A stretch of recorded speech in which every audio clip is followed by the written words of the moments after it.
Diascofoot, miroir du football de la diaspora congolaise.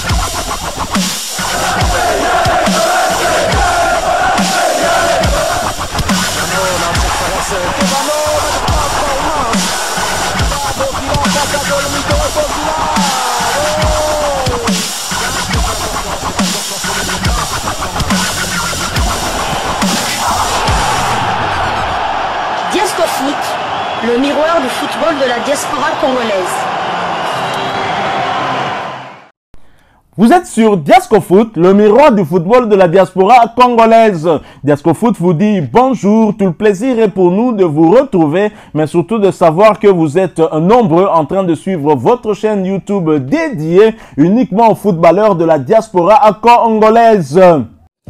C'est l'heure de partager avec vous quelques news que nous avons pu récolter pour vous, des news concernant la tanière des léopards de la République démocratique du Congo et des léopards du Zaïre. Il s'agit d'un même pays, bien évidemment, et bien sûr, nous allons revenir sur nos anciens léopards, mais nous allons parler aussi d'un international congolais actuellement 50 ans après la participation des léopards de la RDC à la Coupe du Monde.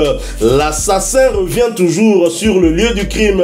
Et bien sûr, les léopards de l'époque ne pouvaient pas déroger à cette règle. Et quelle révélation! Bwanga Atumen, le seul ballon d'or CAF congolais en compagnie de Mayanga et Kidumu, ont fait un tour dans le stade qui avait abrité les matchs des léopards de la RDC Zaïre à l'époque lors du mondial en 74 en Allemagne.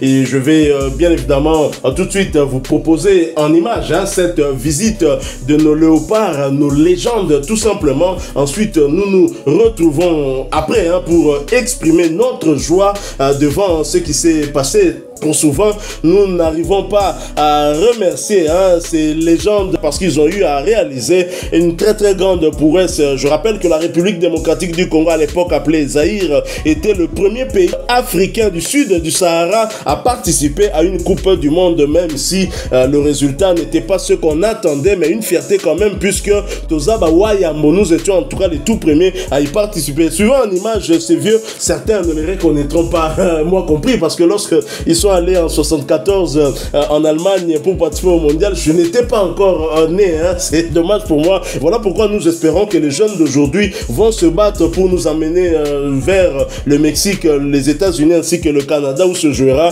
la prochaine Coupe du Monde en 2026. Suivant, nous nous retrouvons tout de suite après. Diascofoot, le miroir du football de la diaspora congolaise. Cette pelouse, en fait, c'est depuis 1974 qu'ils n'ont pas changé et c'est toujours intact. Donc voilà, terrain en ils avaient à niveau mais entretien, il est bien entretenu. Là, c'est Madame le bourgmestre de la ville ici. C'est là où nous avons joué. Oui, le même terrain. C'était le même terrain, malheureusement il n'y a plus encore quelques mois. Les deux après 48 ans. Oh, Kamango, le futur. Ah, d'accord. Oh, bon, d'accord.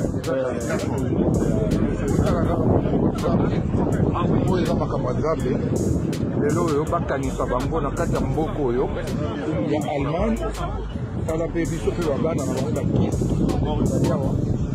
oye tokutani awa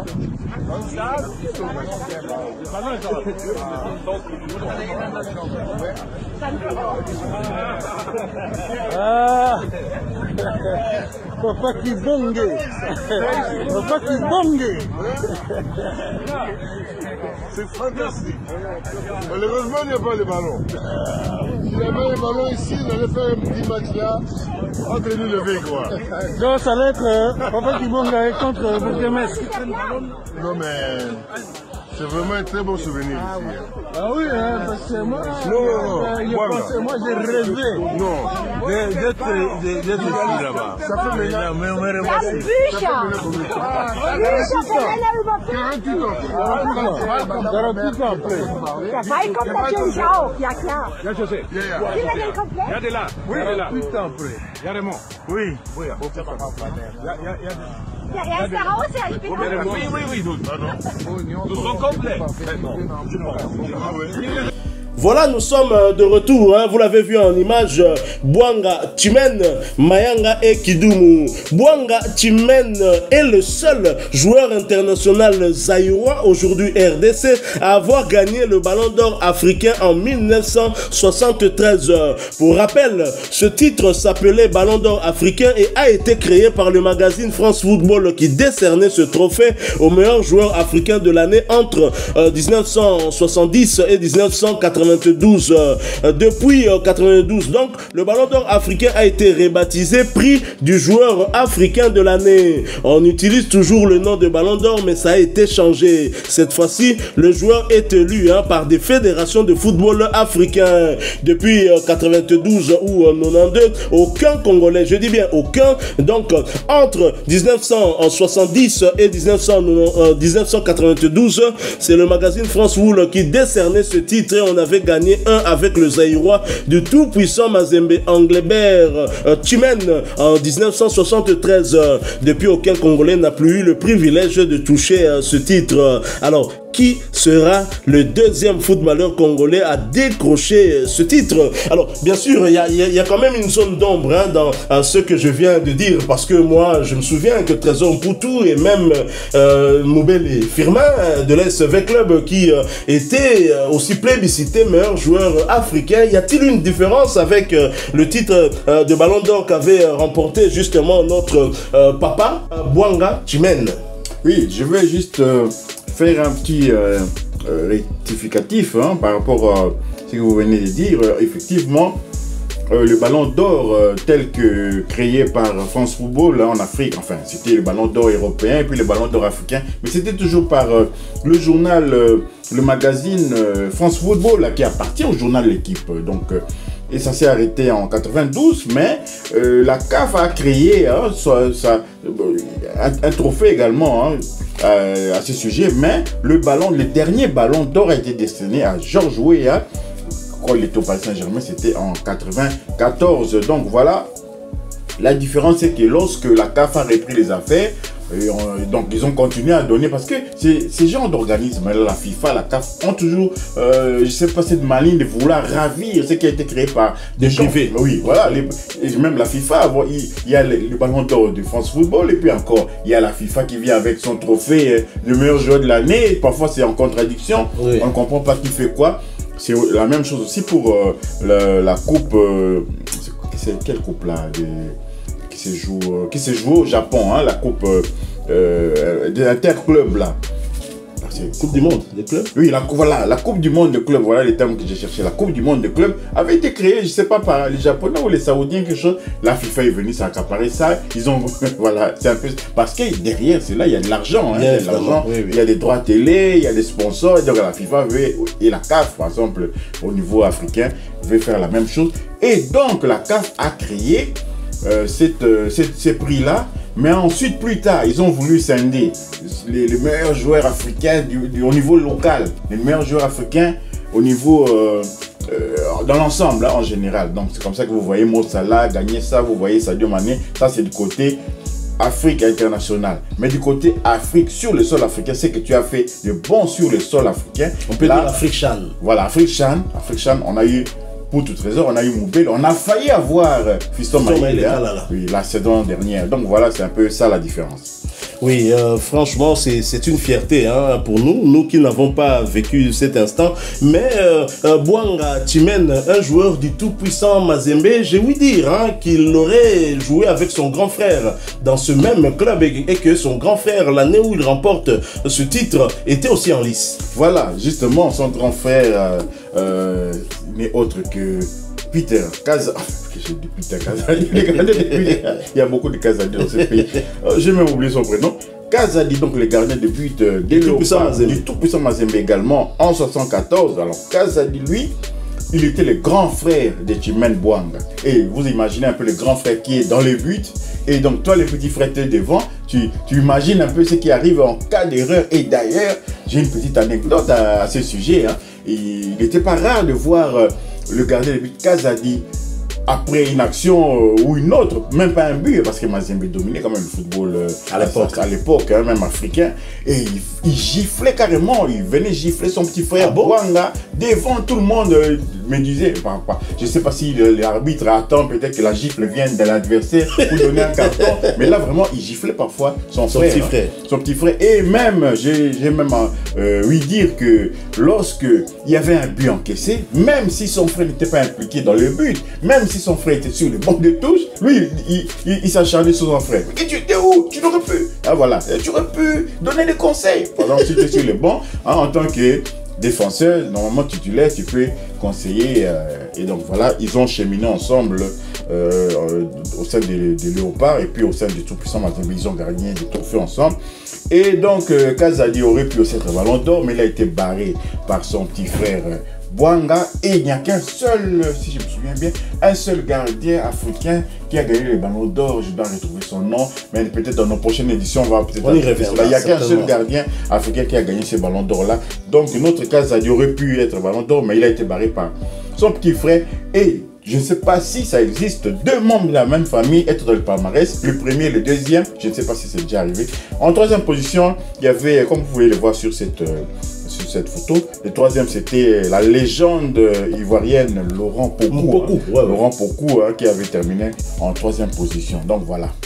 Avant que nous puissions avoir notre Paul José Mpoku, hein, les noms se ressemblent, on est tous africains, mais bien évidemment c'est une fierté hein, pour nous. Et le grand frère Kazadi qui parfois donnait des gifles à son petit frère, je pense que c'était de bonne guerre, c'était pour le forger, et c'est ce qui a fait que son petit frère finalement s'est vengé en emportant le titre de ballon d'or devant le grand frère. Passé justement dans la crainte de ne pas être puni ou bien être réprimé, parce que là ça c'est à part le terrain, à la maison encore, ça continuait en famille, et il refaisait les matchs comme ça. Donc lui, hein, il a dit carrément. Je voulais encore rajouter quelque chose à propos quand même de cette famille de Bouanga. Il y a un autre Bouanga qui joue dans le football français, il est méconnu peut-être parce que son nom ne s'écrit pas de la même manière, c'est Lamine Bouanga.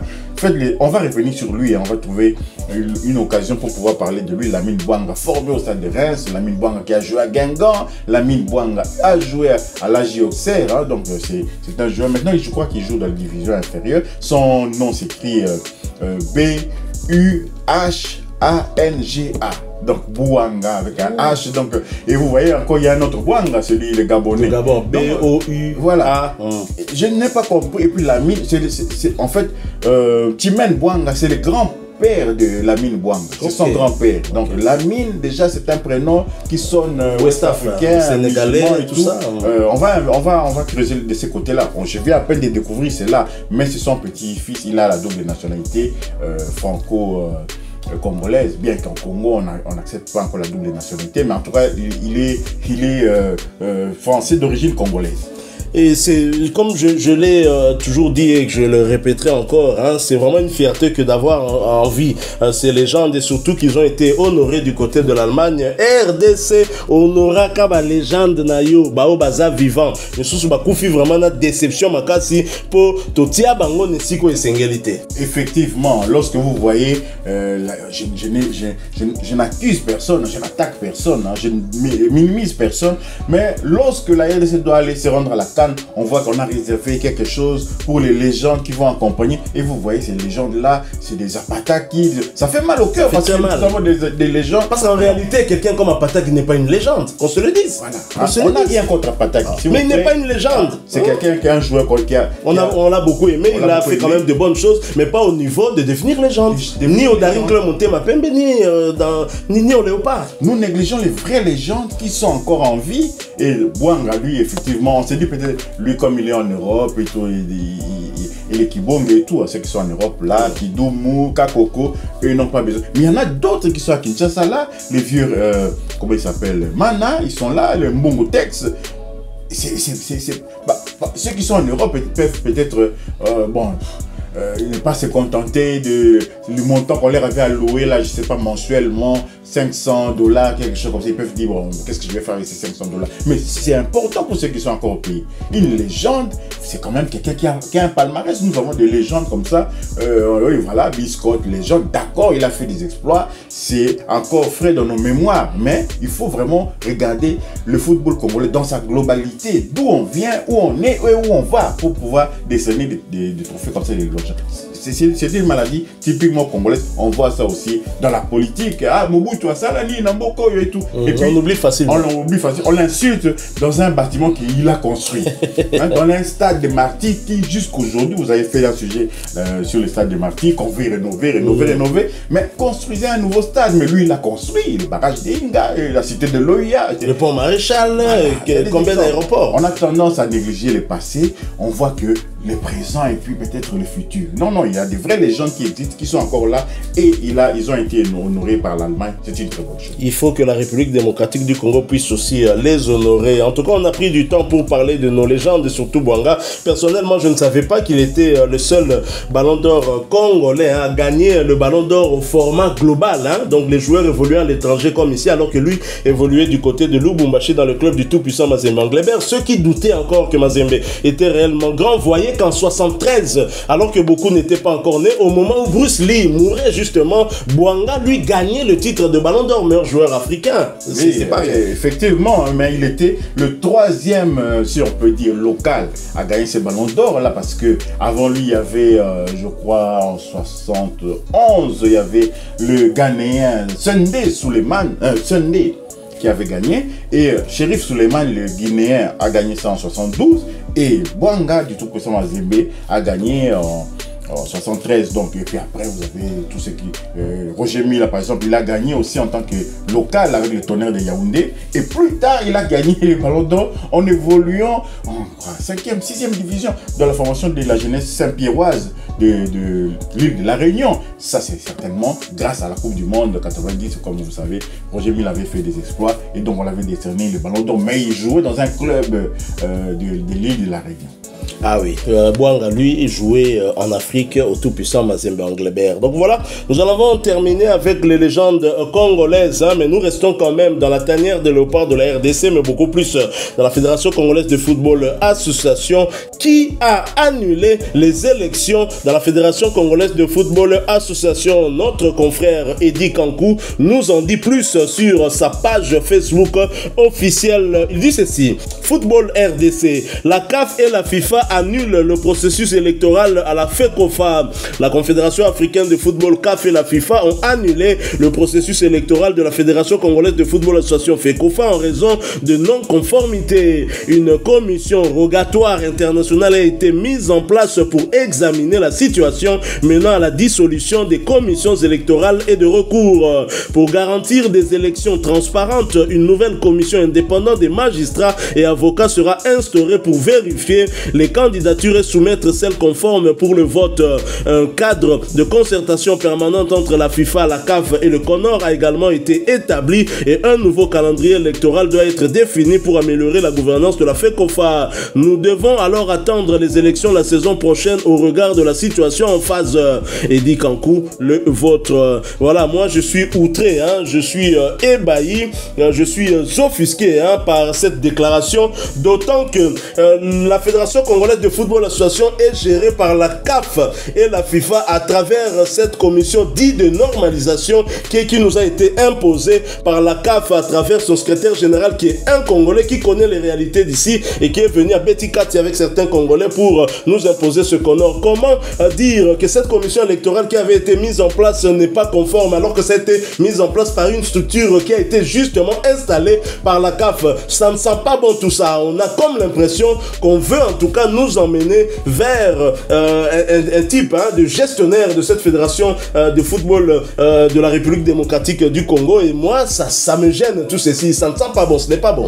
Ça sent justement mauvais, ça ressemble à un glissement organisé, c'est-à-dire que quelqu'un qui nous a emmené le CONOR ici, et c'est quelqu'un là, il est un Congolais aussi, donc il a la confiance de la CAF, il a la confiance de la FIFA. Tout ce qu'il dit là-bas, c'est parole d'évangile. De l'argent comptant. Voilà, c'est de l'argent comptant. Et ce qu'il dit que non, voilà, ils sont pas encore prêts, il faut reporter. Ça profite à qui? Pour les maintenir au Conor et à lui. À lui. Parce les que, maintenir. Vous savez, peut-être que vous n'êtes pas au courant, à chaque compétition de la CAF comme ça, les pays reçoivent de l'argent pour la participation. Si vous terminez 4e, il y a un montant que vous allez recevoir. Vous terminez 3e, il y a un montant. Et il faut être en place lorsque le montant, l'argent va arriver sur le compte. Eh ben, il y a des complices qui sont en place. Je dis ça comme ça, mais c'est ce qui se chuchote trop bas. Je n'accuse personne, mais vraiment, on n'est pas dupe. Hein? On voit vraiment qu'on est en train de nous orienter dans ce sens-là. Tout à fait. Lorsque on voit par exemple qu'il y a eu un budget là pour qu'on puisse encore réfectionner les stades, le centre de courant va. Et puis sans appel d'offres, on voit quelqu'un qui fait partie du giron, du Conor, qui vient là comme entrepreneur et ensuite il disparaît dans la nature. Vous avez vu l'état qui est de ce centre courant pauvre. C'est vraiment malheureux. Ils étaient venus normaliser, ils étaient venus avec des discours diabolisant l'ancien président d'Africofa. Mais que voyons-nous, ils sont en train de glisser. Ils font pire. Ils sont en train de faire pire. Donc ils empêchent les autres de prendre les relais via justement. On n'est pas encore prêt, il faut encore organiser, ils sont toujours, ils demeurent là, ils se font de l'argent. Quand on dit la FIFA et la CAF annulent, non, en réalité c'est la CAF, à travers le secrétaire général Véron Mosengo Omba, qui influence justement l'instance continentale qui gère le football. Et c'est malheureux, parce que c'est la CAF et la FIFA qui ont installé le Conor. Et lorsqu'on dit que la commission qui a été mise en place avant n'a pas fait un bon travail, mais pourquoi on ne sanctionne pas ceux qui avaient justement mis en place cette commission-là?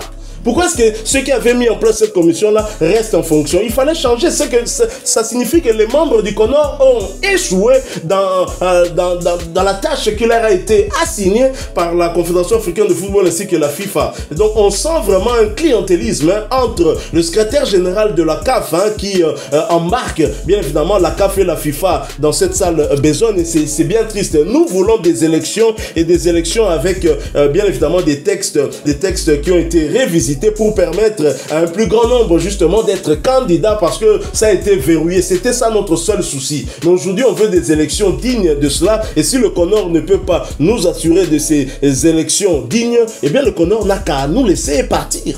Justement. Et justement, j'ai une petite dernière question à vous poser. Ça, c'est votre réflexion personnelle. L'argent, la cagnotte qu'on a reçue de la CAN en Côte d'Ivoire, cette cagnotte-là, est-ce qu'elle a déjà été versée? Et si elle a été versée, comment expliquer que le sélectionneur Sébastien Desabre soit impayé depuis 6 mois? Voilà. Ça, c'est une question qui ne peut pas m'être adressée, mais qui doit être adressée aux membres du Conor, justement, du comité de normalisation. Cette cagnotte, les Léopards ont atteint les demi-finales, et la CAF, on le sait, paye toutes les équipes qui ont participé à cette Coupe d'Afrique des Nations, et ceux qui atteignent cette étape des demi-finales reçoivent un peu plus. Et donc, c'est quid de cet argent, justement, puisque c'est un membre du staff technique, membre de la fédération qui nous a donné cette information, comme quoi cela faisait 6 mois que Sébastien Desabre n'était pas payé. On le sait, Sébastien Desabre, même si dans la réalité le contrat c'est avec le gouvernement, mais la FIFA ne reconnaît pas un contrat entre Sébastien Desabre et le gouvernement, puisque la FIFA n'échange qu'avec la fédération ici sur place. Et quid de cet argent, puisque cet argent a été généré par les Léopards, par la prestation des Léopards, cette prestation qui a justement été insufflé par le sélectionneur manager Sébastien Desabre. Il n'est donc pas normal que ce dernier ne soit pas payé. C'est vraiment triste. C'est un sujet qui n'est pas terminé. Nous y reviendrons prochainement avec force et détails, avec d'autres analyses bien évidemment, parce que ça ne nous plaît pas depuis longtemps. On n'arrête pas en tout cas de réclamer des élections au sein de cette fédération, mais là on voit qu'on essaie en tout cas de nous amener encore en longueur. Donc le Conor va rester jusqu'en 2025, peut-être même 2026, peut-être même que dans leur viseur c'est la Coupe du Monde. Ils voient déjà que les Léopards peuvent, ça peut marcher. Donc on peut rester jusqu'en 2026 en complicité avec la CAF à travers son secrétaire général. Donc soit aux Congolais, que ça quelque part, et comme un peu malheur pour la biso. Et ça vraiment mawa. Non, on ne partage pas en tout cas Bamarambo, secrétaire général et à CAF à compatriotes un biso à Sala, parce qu'on le sent, on voit que tout ça, il y a manigance là, et c'est vraiment triste et c'est dommage. Alors terminons par cet international congolais. Il a manqué les 2 derniers match des Léopards de la République démocratique du Congo parce que blessé, il était justement blessé au front. Il était blessé lors de la dernière CAN de Léopards, le héros des Congolais lors du match contre l'Égypte dans la séance des tirs au but. Lionel Passinzao, le gardien de Rodez, va mieux. Hein? Il est en vacances comme vous pouvez le voir sur cette photo et nous sommes très très contents vivement qu'il revienne très très vite. Et Lionel Passinzao qui pense déjà certainement peut-être à la saison prochaine qui démarrera avec un nouveau recrue hein, venu tout droit de la Tchangou à Kinshasa dans le district de la Tchangou et il s'agit de Messi Manitou qui a signé un contrat de 3 saisons avec le club de Gaël Kakuta Amiens SC et Lionel Passinzao a partagé cette photo hein, qui illustre bien cette information, cette signature de Messi Manitou à travers une story dans sa page Facebook officielle. Nous sommes très très contents de le voir en vacances, hein, le voir donc en forme, vivement qu'il nous revienne très très vite. Merci hein, à vous qui nous avez suivis. Si vous avez aimé ce sujet, laissez-nous un maximum de j'aime. Merci de partager avec nous en commentaire votre point de vue. Abonnez-vous sur cette chaîne si vous êtes nouveau et n'oubliez pas d'activer la petite cloche de notification histoire de ne plus rien manquer des prochains sujets que nous allons vous proposer. Encore une fois, merci. Avec espoir de vous retrouver bientôt dans un autre sujet d'actualité. En attendant, portez-vous bien et Dasco Foot vous dit au revoir.